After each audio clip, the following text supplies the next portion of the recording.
جو لوگ سود کھاتے ہیں وہ قبروں سے اس طرح آواز باختہ اٹھیں گے جیسے کسی کو جن نے لپٹ کر دیوانہ بنا دیا ہو. یہ اس لیے کہ وہ کہتے ہیں کہ سودا بیچنا بھی تو نفع کے لحاظ سے ویسا ہی ہے جیسے سود لینا، حالانکہ سودے کو اللہ نے حلال کیا ہے اور سود کو حرام. تو جس شخص کے پاس اللہ کی نصیحت پہنچی اور وہ سود لینے سے باز آ گیا تو جو پہلے ہو چکا وہ اس کا، اور قیامت میں اس کا معاملہ اللہ کے سپرد. اور جو پھر لینے لگا تو ایسے لوگ دوزخی ہیں کہ ہمیشہ دوزخ میں جلتے رہیں گے. اللہ سود کو نابود یعنی بے برکت کرتا اور خیرات کی برکت کو بڑھاتا ہے، اور اللہ کسی ناشکر گناہگار کو دوست نہیں رکھتا. جو لوگ ایمان لائے اور نیک عمل کرتے اور نماز پڑھتے اور زکوٰۃ دیتے رہے، ان کو ان کے کاموں کا صلہ اللہ کے ہاں ملے گا، اور قیامت کے دن ان کو نہ کچھ خوف ہوگا اور نہ وہ غمناک ہوں گے.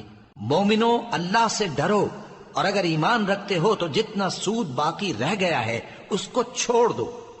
پھر اگر ایسا نہ کرو گے تو تم اللہ اور اس کے رسول کی طرف سے اعلان جنگ سن لو، اور اگر توبہ کر لو گے اور سود چھوڑ دو گے تو تم کو اپنی اصل رقم لینے کا حق ہے، جس میں نہ اوروں کا نقصان اور نہ تمہارا نقصان.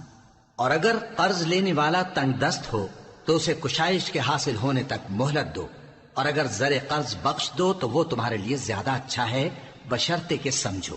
اور اس دن سے ڈرو جبکہ تم اللہ کے حضور میں لوٹ کر جاؤ گے، اور ہر شخص اپنے اعمال کا پورا پورا بدلہ پائے گا اور کسی کو کچھ نقصان نہ ہوگا.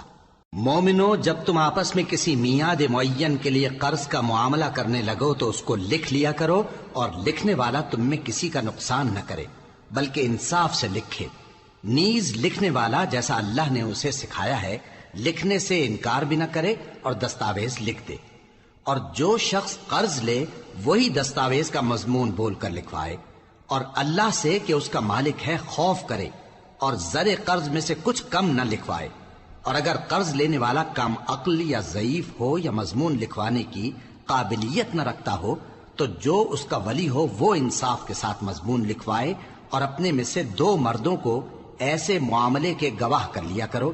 اور اگر 2 مرد نہ ہوں تو 1 مرد اور 2 عورتیں جن کو تم گواہ پسند کرو کافی ہیں، کہ اگر ان میں سے ایک بھول جائے گی تو دوسری اسے یاد دلا دے گی. اور جب گواہ گواہی کے لیے طلب کیے جائیں تو انکار نہ کریں. اور قرض تھوڑا ہو یا بہت اس کی دستاویز کے لکھنے لکھانے میں سستی نہ کرنا. یہ بات اللہ کے نزدیک نہایت قرین انصاف ہے، اور شہادت کے لیے بھی یہ بہت درست طریقہ ہے. اس سے تم کو کسی طرح کا شک و شبہ بھی نہیں پڑے گا. ہاں، اگر سودا دست بدست ہو جو تم آپس میں لیتے دیتے ہو تو اگر ایسے معاملے کے دستاویز نہ لکھو تو تم پر کچھ گناہ نہیں. اور جب خرید و فروخت کیا کرو، مثلا زمین جائیداد کی، تو بھی گواہ کر لیا کرو. اور کاتب دستاویز اور گواہ معاملہ کرنے والوں کا کسی طرح کا نقصان نہ کریں. اگر تم لوگ ایسا کرو تو یہ تمہارے لیے گناہ کی بات ہے. اور اللہ سے ڈرو اور دیکھو کہ وہ تم کو کیسی مفید باتیں سکھاتا ہے، اور اللہ ہر چیز سے واقف ہے. اور اگر تم سفر پر ہو اور دستاویز لکھنے والا نہ مل سکے تو کوئی چیز رہن با قبضہ رکھ کر قرض لے لو. اور اگر تم میں سے کوئی دوسرے کو امین سمجھے یعنی رہن کے بغیر قرض دے دے تو امانت دار کو چاہیے کہ صاحب امانت کی امانت ادا کر دے. اور اللہ سے جو اس کا پروردگار ہے ڈرے. اور دیکھنا، شہادت کو مت چھپانا، جو اس کو چھپائے گا وہ دل کا گناہگار ہوگا. اور اللہ تمہارے سب کاموں سے واقف ہے. جو کچھ آسمانوں میں اور جو کچھ زمین میں ہے سب اللہ ہی کا ہے. تم اپنے دلوں کی بات کو ظاہر کرو گے تو، اور چھپاؤ گے تو، اللہ تم سے اس کا حساب لے گا. پھر وہ جسے چاہے مغفرت کرے اور جسے چاہے عذاب دے.